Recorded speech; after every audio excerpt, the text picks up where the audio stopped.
Hi everyone, I'm Namita Piparaya and welcome to Yoganama. Today I'm here to talk to you about a subject or a question that I get really often, and that is, should you quit your job to become a yoga teacher?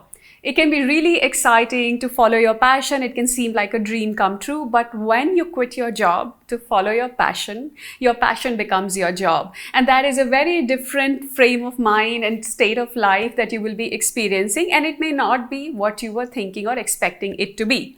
Well, I am here today to share with you my insight. I'm not here to convince you one way or the other. It is simply to share my experience and hope that in some way my experience will contribute meaningfully to your decision. All right, so let's get started with it. What is it really like to be a yoga teacher? Well, here's what happens. You go for a teacher training program, which takes about a month or more in certain situations. And the program itself will be great. You will learn some new things. You will get exposure to a very different way of living. But here's what happens. Once you've done the program, you're out there into the world not knowing how to run a business. Because like it or not, once you become a yoga teacher, you are a businessman or a businesswoman or a business person. You are an entrepreneur, whether you like to call yourself that or not, because end of the day, you will have to make your life, your living sustainable, earn money, market yourself, hustle hard, get clients, run retreats, do workshops, and that is a lot of work. And for most yoga teachers, you are just one person doing all of that in the beginning, which is really very challenging. And here's another thing here. Not everyone is an inherent marketeer. Not everyone likes to sell themselves, and particularly the kind of people. I'm not trying to stereotype here, but just to say that a lot of people who actually do enjoy or take to yoga don't like selling themselves. I personally quit all my sales jobs. I hated them. In my corporate life, I tried to find jobs which were more strategy oriented, non-customer facing, non-sales oriented. And yet here I was having to do things I did not enjoy doing, having to show up, having to market myself. So that is a huge challenge, and that is a comfort zone everybody will have to get out of, because like it or not, you are an entrepreneur, and I'm trying to emphasize that. And why it's important is because you may have taken to yoga because it's so peaceful and calming and really helps you get through life and improve your quality of life. But now you will be here and you will realize that yoga is a very crowded and a very price sensitive market that responds very, very nicely to gimmicks and trends, which may have nothing to do with what you learned or what you were originally passionate about. And that's when you will start finding some disconnect between what you really wanted to do and what you will have to do. Now to my second section of this video, which is, what do you have to do to make money as a yoga teacher? Well, number one, you will start with monetizing your time. And by that, I mean all activities where you have to be physically present in order to make money.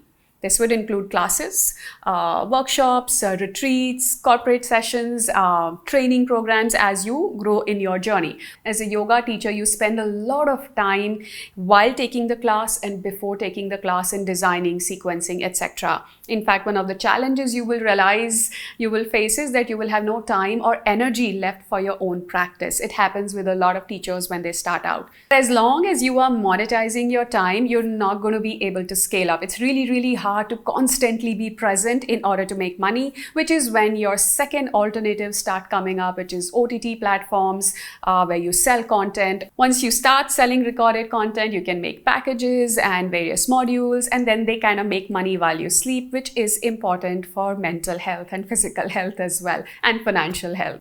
Your third option to make money is to become an influencer. By way of that, you get brand endorsements, and like I mentioned, Instagram is now paying people money for making reels, but that's not really a very dependable source of revenue. You can't rely on brand endorsements. They come sometimes, they don't come sometimes. That kind of income is not really a sustainable way to run a business. Another way to make money in a sustainable fashion is to scale up, get a team, and then have an enterprise where you hire other teachers, run a yoga studio, or run a content platform, whichever way you want to go. But I think if you really want to grow as a yoga teacher, at some point you have to start thinking of not being just a single solo player, but working with other people and growing in your journey and helping them grow in theirs. Let's move on to another subject, which is, how do you market yourself? Because, well, you're a yoga teacher, you figured out how you can make money, then what are the ways that you will market yourself? You would write blogs and articles. You would, of course, show up on social media. Instagram is the most popular platform in India right now, so that's where you would definitely want to be seen more often. You would write articles, you would write books, you would write content for any platform which is relevant to your market or to your values. And of course, you would network. You will really have to connect with people, build that community in order to grow. All of these are challenging, but they're definitely very rewarding, and you will get there. You will get there. For somebody like me who was very, very shy and quiet, I have gotten there, so I'm sure more of us can get there as well. Oh, and there is one more, which is getting celebrity endorsements. That definitely works very well in India. So if you have the contacts, if you have the network, then that could be one very quick shortcut to establishing yourself in the market. So what are some of the challenges? Well, number one, I think the TTCs don't prepare you well enough. They are good to get you started, but you will have to continuously keep learning and upskilling yourself. Various subject matters you're completely clueless about once you come out of that 30-day program. So there is going to be a learning period, and that's all right. You don't have to feel underconfident. You don't have to feel like you're not ready to teach. Just teach. Get there, get started, and you will learn along the way. But you will have to learn, being my submission. Second is you will have to play a lot of roles by yourself, and that can be very exhausting. You develop a website, you make your own content, you video editing, you become a marketer, you learn to use Canva, you're doing your own financial planning. You are actually running around doing everything, and which is why I would recommend that as soon as you can, hire someone to help you. So what would I advise you? Well, number one, I would suggest you start teaching on the sidelines before quitting your job, because enjoying doing yoga and actually teaching yoga are two very different things. You might find yoga so relaxing and calming and amazing for yourself, but when you have to teach other people, you will realize it's a completely different experience. I have often seen that a lot of teachers are still focused on themselves instead of being focused on the students. So enjoying your journey, finding that validation and enjoyment in your practice, you will have to switch it around and start focusing on other people, on their practice, on their journey. And while it sounds really good, there are a lot of teachers who are not able to get there. You will attend their sessions and you will feel like it's all about them rather than about you. So that, I think, is a very important shift you need to make. So try teaching, go out there, take some sessions and see how that is for you.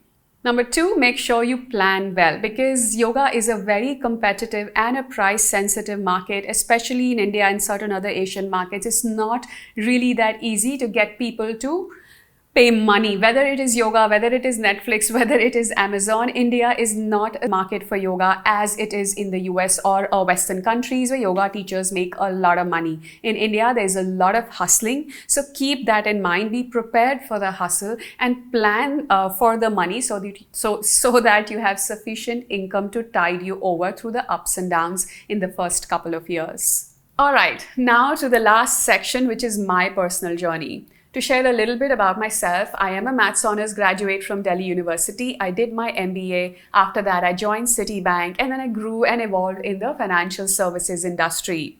It was a good run. I was making a lot of money, more money than I needed. So from that perspective, I was fairly satisfied. But I think once you have everything you need, you kind of start questioning, what do you want to do with your life? What do I really want to be? How do I want to be relevant in this world? And that journey led me to yoga. Now, I just want to highlight that the driving factor for me wasn't money, because if money was my goal, I was doing very well and I would have done very well. There was no way that I could make that kind of money as I was by taking yoga classes, for that matter.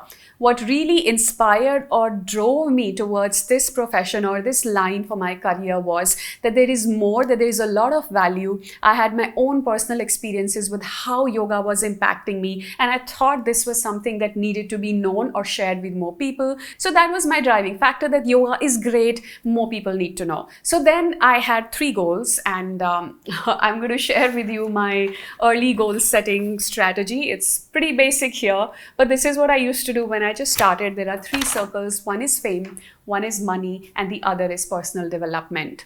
When it comes to money, I already shared that wasn't the priority, and there was also a fair bit of privilege that I had. I did not have to worry about paying rent or wondering where my next meal would come from. So I must acknowledge that. And that's the other reason. Money was not that important, but development and fame. Those were the two goals I did take, because I wanted my message to be able to, I wanted to be able to share my message with a lot more people, because the value of yoga I thought was really not tapped into. People didn't know really how to practice, what to practice, or how to integrate it into their everyday lives. And again, when I say fame, it's not like I want to go viral. My objective of fame is that I have a message that I'm deeply passionate about, and how can I convey it to more people in a simplified manner. Second was development.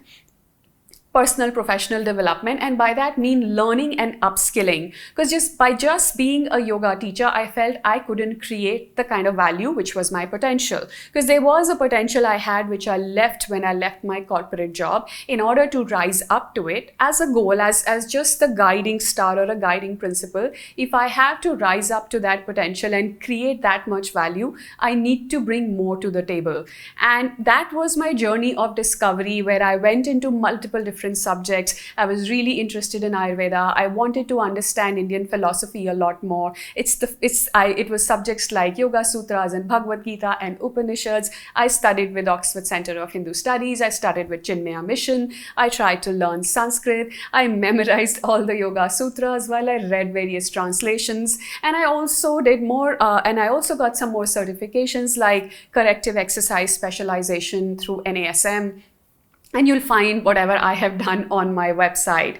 All I was trying to do was that I understood there was this awesome modern understanding of the mind, the brain, the breath, and the human anatomy, and that there was this subtle understanding of the human body, human mind in the ancient texts of India. And I was studying both to find a way to combine the two and bridge the gap that exists between practices like yoga and Ayurveda and how we treat health and wellness today. And during this time, I've dabbled with almost every element that was there in my earlier section about how do you monetize. I monetized my time by taking corporate workshops and classes and training programs and retreat. I have also monetized my content. It is Yoganama TV, which is my own OTT platform where you can practice yoga by paying a small subscription fee through a variety of my videos. I also dabbled with the idea of creating an organization where more yoga teachers could come together and create something which is Indian origin, which is meaningful and powerful and accessible to a wide section of people. But that is something I did not pursue because I wasn't fully ready for it back then. There were brand endorsements. Yes, I've tried them, but I realized I am by nature very picky about the brands I would promote. But if I love a brand, I like their concept, very happy to do promotions for them, though that happened to be few and far between. My last message for you is from the Yoganama way, which is about intuitive living and doing what you love and playing to your strengths. I think one of the fundamental concepts of Ayurveda that I truly believe in is that we have to understand what inspires us from within, what makes us feel like this is what I'm meant to do in the world, and then follow that. As long as most of your focus, effort, and time is going towards that one thing that inspires you, your vision, your mission, your goal, what you really want to do, what every cell in your body wants to do, you will be fine. And you have to identify that. A lot of my journey was about identifying that. I did not know exactly what that was when I started. It was just an intuitive direction. At each point in time, I was like, this is right. Yes, this is what I want to do. This is not what I want to do. And over the years, it has just become finer and finer, more refined. But if you were to ask me in 2017, would Yoganama be this what it is today? I wouldn't know that. It is something that has evolved with time, with multiple decisions taken year on year, month on month, to focus on something and to not focus on something. So what started as yoga, like a huge circle, over time narrowed to become Yoganama. And that's how the journey evolved, and that's how it may evolve for you as well. So be open to it. And that's it from me for today. I hope you found the session meaningful and useful. If you have anything else you would like me to cover, please let me know in comments, and do share any other feedback you may have. And please like, share, and subscribe to my channel if you enjoyed this. It'll allow me to be here more often. Thank you so much for your time today.